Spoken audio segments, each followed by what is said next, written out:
Ladies and gentlemen, there comes a moment in every story when someone walks away. But what shakes us to the core is not just their departure, it's how we respond to it. When someone walks away from you, they often don't do it out of confidence, they do it out of arrogance. There's a subtle difference. Confidence trusts that they'll be okay without you. Arrogance assumes you won't be okay without them. And that's where the danger of assumptions begins. He assumed you'd chase. He assumed you'd crumble. He assumed your world would tilt off its axis simply because he took his presence with him. And maybe at some point in the past, he would have been right. Maybe once you would have begged. You would have clung to the memory, to the version of him that lived only in your hope, not your reality. Maybe you would have rewritten your boundaries, your pride, and even your sense of worth just to keep him near. But something changed. You changed. And that's what he didn't see coming. He didn't realize that love isn't a chain, it's a choice. And the moment it becomes a burden or a game of power, the choice to stay evaporates. You made the mistake of thinking your loyalty meant you had no limits. That because you care deeply, you would accept anything, even being disrespected, even being ignored, even being hurt. But what he failed to understand is that love, when it's real, comes with standards, with expectations, with boundaries. The moment he crossed yours and expected you to move the line, again, was the moment he gambled everything on a false assumption. Because he didn't realize that love isn't about staying no matter what. It's about staying when it's mutual, when it's nurturing, when it's real. He assumed your silence meant weakness. He assumed your calm meant indifference. But in truth, your silence was your strength. Your calm was your courage. Your decision to let him go, without screaming, without chasing, was not out of apathy. It was out of growth. And that's the thing about assumptions. They're based on who you were, not who you've become. And people who don't bother to see your growth will always be shocked when you finally walk away. We live in a world that glorifies noise. The louder you shout, the more attention you get. The more you post, the more they think you care. The more drama you stir, the more alive you seem. And somehow, silence, that sacred space between emotion and action, gets misunderstood as weakness. But let's set the record straight. Silence isn't surrender. Silence is strategy. Silence is strength dressed in stillness. When he walked away, he expected an echo. He expected your heart to react the way it always had, with trembling hands, tearful texts, desperate calls, or angry outbursts. He expected fireworks of emotion because that's what he was used to. That's what fueled his ego. That's what kept him feeling important. But this time, you didn't explode. You didn't beg. You didn't even explain. You went quiet. And that silence, that was your revolution. Because silence is not the absence of words. It's the presence of power. It's the choice to not waste another breath trying to convince someone to value you. It's the moment you realize your energy is currency, and he was never rich enough to afford it. You didn't answer the message, you didn't post the quote, and you didn't reach out through mutual friends. And that made more noise than any confrontation ever could. Because when someone expects chaos and gets calm, it unnerves them. It shakes the ground they thought they stood on. Your silence told him something that words never could. I've let go. For real this time. And maybe that scared him. Maybe it confused him. Maybe it forced him to confront a truth he had always avoided, that your love was never desperate, it was just deep, and now it's gone. You see, strength doesn't always look like walking out with your head held high and slamming the door behind you. Sometimes it looks like staying still, no text, no tear, no drama, just a quiet reclaiming of your soul. That's power, that's peace, and the beauty of silence is that it leaves them with their own thoughts, their own questions, their own regrets. Because when you stop speaking, they have no choice but to finally listen to themselves. And that is where the real shift begins. There's a dangerous lie we're taught, often without words, that if someone is still there, even if they hurt you, it means they care. That if you can just hold on to their presence, somehow it's enough. But let's be clear, presence does not equal value. Being there does not mean being good for you. He might have still shown up, sent a "you up" text, liked your photos, giving you just enough to keep hope alive. But deep down, you knew it wasn't love. It was control dressed up as comfort. It was inconsistency trying to convince you it was affection. And yet part of you stayed, because we're taught to believe that having someone is better than having no one at all. But at what cost? Every time you tolerated the bare minimum, your worth got a little quieter. Every time you said it's fine when it wasn't, your boundaries blurred. Every time you chose him over yourself, your soul whispered, this isn't love, this is survival. You see, there comes a moment, quiet but life-altering, when you look in the mirror and don't recognize the person staring back at you. Not because you've changed, but because you've shrunk. You've made yourself smaller to fit into a version of love that wasn't built for you. You dimmed your light because he said it was too much. You softened your voice because he said you were too loud. You stopped asking for more because he made you feel like more was unreasonable. But your worth was never supposed to be negotiable. You were never meant to be in a relationship that made you question your own enoughness. And yet, we chase presence. We say things like, at least he's still here. Even when here is just a body with no consistency, no respect, and no commitment. But let me ask you, what's the point of someone being physically present if they're emotionally absent? What's the point of sharing a bed if your soul sleeps alone? He was there, yes, but was he with you? Because someone who truly values you doesn't make you beg for reassurance. They don't leave you guessing. They don't disappear when it matters and reappear when it's convenient. That's not love. That's emotional manipulation. And it feeds off the parts of you that don't believe you deserve better. But the truth? You do. You always have. And when you finally chose to value your self-worth over his presence, when you stopped accepting breadcrumbs and started demanding a full meal, you didn't lose him. You found you. The version of you that knows her worth, even if no one else affirms it. The version that doesn't measure love by who stays, but by how they treat you while they're there. Because someone being around isn't enough anymore. Not if it costs you, you. One of the hardest things to accept in this life is that some people will leave, and that you don't have to follow. Not every story is meant to be chased to its conclusion. Not every door deserves to be held open. Not every goodbye needs to be questioned, unpacked, or healed through closure. But we're wired to pursue, aren't we? When someone pulls away, our first instinct is to close the distance. We want answers. We want clarity. We want to know why they stopped showing up the way they used to. Why the person who once knew every corner of our soul suddenly acts like a stranger passing us on the street. And sometimes that pursuit is really just a form of self-protection. A desperate attempt to avoid the silence that comes after being left.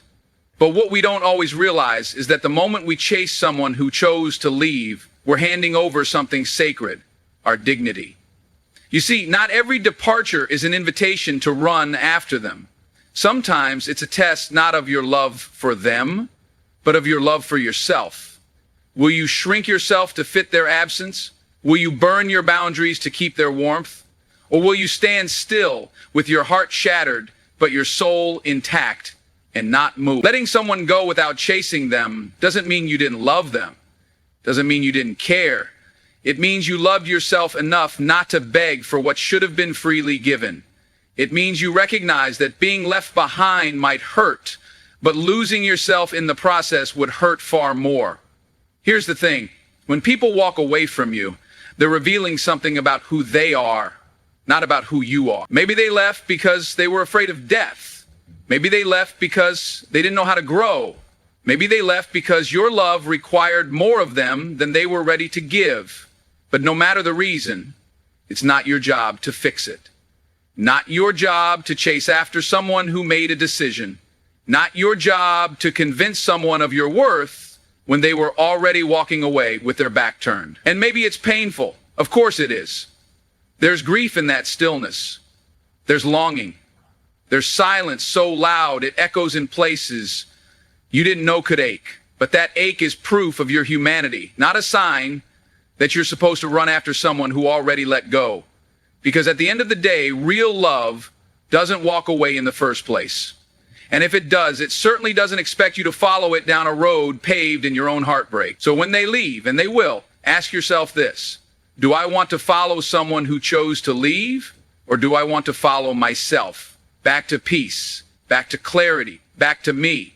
Because not all departures are losses. Some are releases. Some are redirections. Some are the universe saying, you deserve more, let them go so you can find it. There is a moment, not loud, not dramatic, but deeply sacred, when you realize that peace is more valuable than presence, that silence is more comforting than small talk, and that being alone is far safer than being with someone who makes you feel lonely while you're standing right beside them. And that's the thing about peace. You don't realize how much you've been living without it until you finally have it, until the noise dies down, until the chaos stops swirling, until the overthinking, the walking on eggshells, the questioning your worth kind of nights fade into a quiet stillness you forgot was even possible. That's when you know this is what you were always supposed to feel. Not the butterflies bred in anxiety, not the adrenaline disguised as affection, not the highs and lows that leave you emotionally dizzy, just peace, just breath, just calm. But let's not pretend that choosing peace is easy, because choosing peace often means choosing discomfort first. It means walking away when your heart still wants to stay. It means sitting with your pain instead of distracting yourself with another cycle of dysfunction. It means saying no more when your love still whispers, maybe just one more chance. You see, we don't always realize how much we've sacrificed our peace until we're far enough away to see the cost. How we stopped sleeping through the night. How we started second-guessing our instincts. How our smiles became quieter and our joy felt borrowed, never fully ours. Just momentarily loaned in between the next disappointment. That kind of love, the kind that costs you your clarity, your balance, your inner stillness, is too expensive. No matter how good the chemistry is, no matter how much history you share, no matter how badly your heart wants to rewrite the story. Because what good is love if it robs you of yourself? What's the point of having someone's attention if you lose your inner alignment just to keep it? You are not meant to carry love like a weight on your chest. You are not supposed to feel exhausted by someone who claims to care for you. Real love should bring rest, not restlessness. It should feel like home, not like war. And if being with them feels like walking through a storm, no matter how long you've known them, it's not love.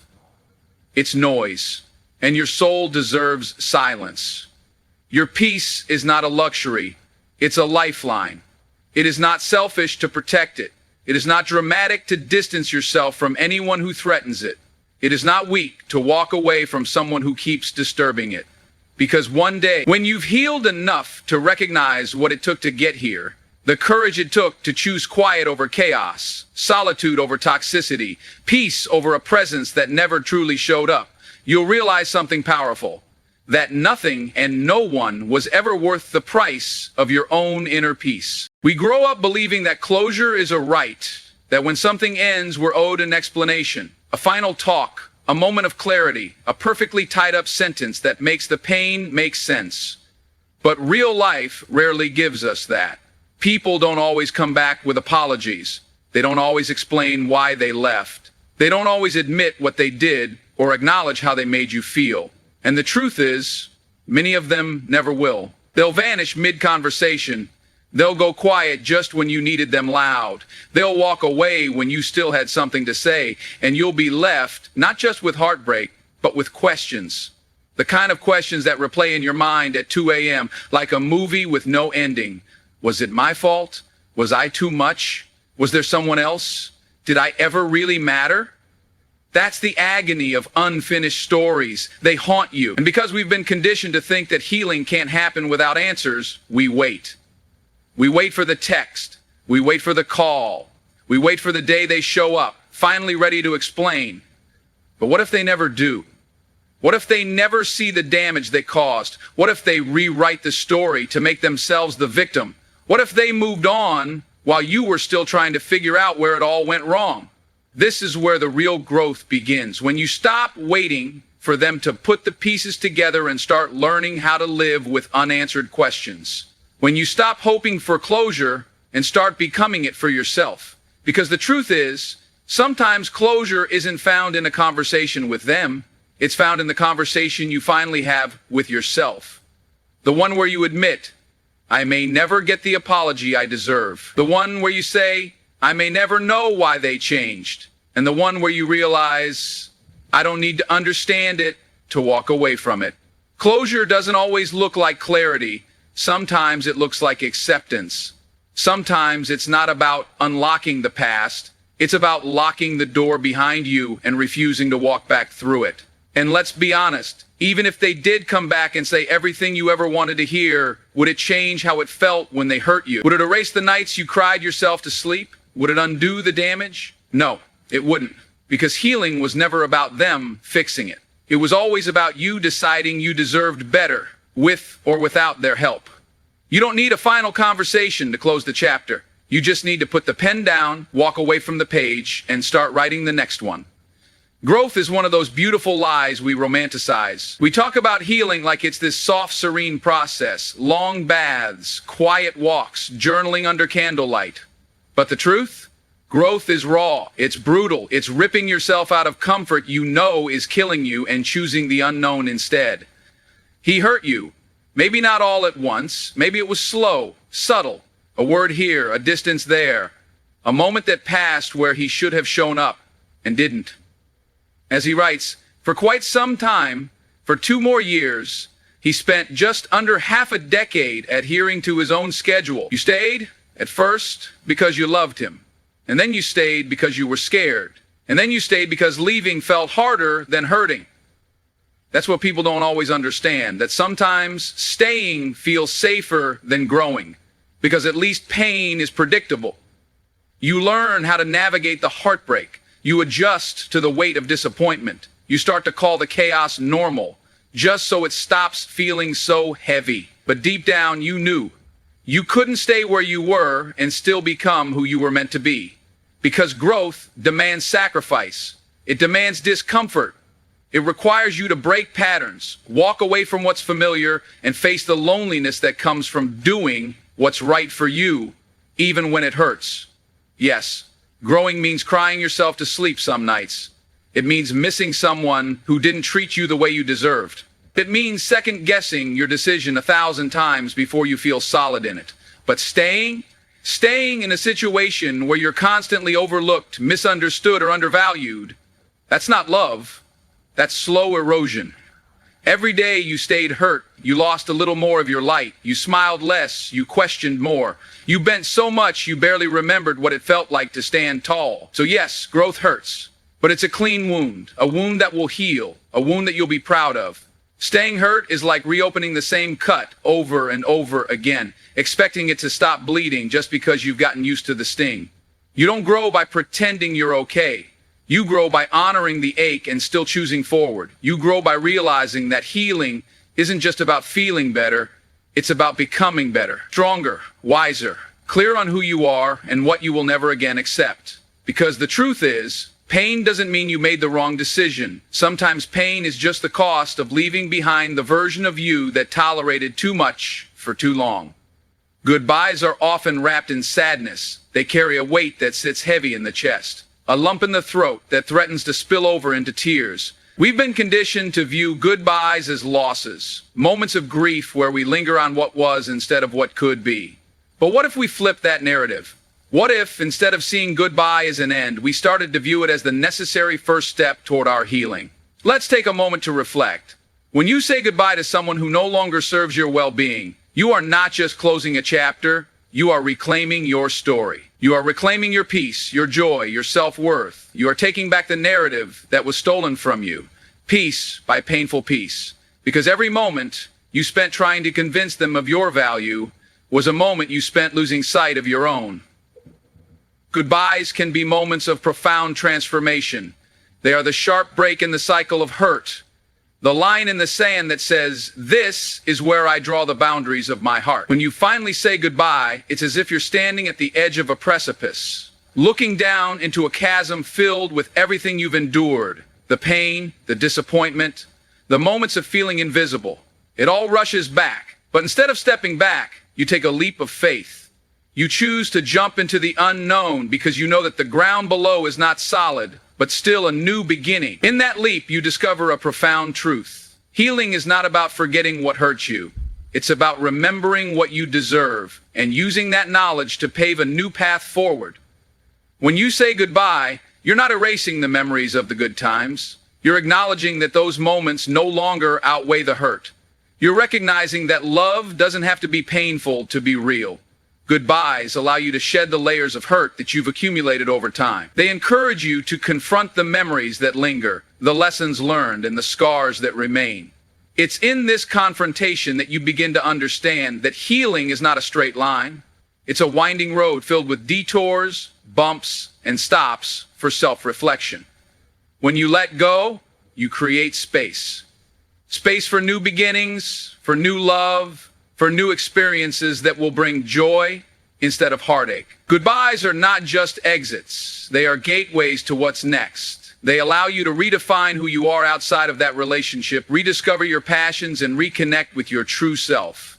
They give you the opportunity to invest in yourself again, to nurture your dreams, to build the life you truly want, and to surround yourself with those who uplift you. And yes, the process can be painful. There will be moments when the absence of their presence feels like an aching void. There will be nights when the silence seems deafening, and you'll question if you made the right choice. But remember this, healing often requires discomfort. It requires facing the parts of yourself that you've neglected, the feelings you've buried, and the truths you've been afraid to confront. And every time you revisit that goodbye in your mind, remind yourself that you're not just letting go of a person, you're letting go of the parts of you that tolerated less than you deserved. You're shedding the fears that kept you bound, the doubts that made you second-guess your worth, and the pain that held you captive. In the end, healing begins at goodbye, because it is in that moment of release that you allow yourself to truly breathe again. You are no longer weighed down by someone else's inability to love you fully, and for the first time in a long time, you can begin to envision a future that is all your own. As we come to the end of this journey together, let's remember that every goodbye is a step toward rediscovery. Every moment of letting go is an opportunity to embrace the love we deserve, the love that nourishes our souls, respects our boundaries, and lifts us higher instead of holding us down. He didn't expect you to let him go too, but in doing so, you reclaimed your power. You chose yourself when it mattered most. And while the path of healing is often winding and fraught with challenges, it is also beautiful, transformative, and filled with hope. So hold your head high. Celebrate the strength it took to walk away from what no longer served you. Embrace the peace that comes from choosing yourself over the chaos of someone else's uncertainty. Remember that healing is not a destination but a journey, one that begins at goodbye and unfolds as you nurture the parts of yourself that have waited too long for love.